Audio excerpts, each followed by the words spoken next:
Duck order చేశాను. అంటే ఎప్పుడు ఆర్డర్ చేస్తా ఇలాంటి వెరైటీ. ఈరోజు కొంచెం తీయగా ఉంది. సో మనం అప్పుడు ఏం చేస్తాం, వీడు ఒకడు ఇలాగే చేస్తుంటాడు ఎదవా.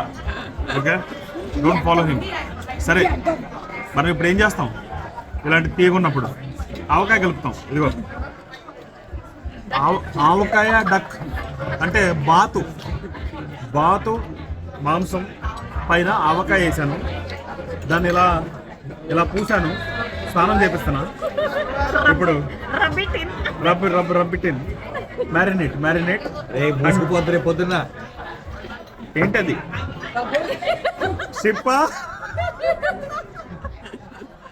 ఇదిగో ఇప్పుడు గట్టిగా కోస్తానా. బాతు ఇది బాతు ముక్క విత్ ఆవకాయ. మీరు దేశాలు తిరిగినప్పుడు ఏమైనా మంచి ఫుడ్ దొరకలేదండి, ఏదో ఒకటి ఆర్డర్ చేయండి, దానిపైన ఆవకాయ వేసి కలిపేసి తినేయండి. ఓకే.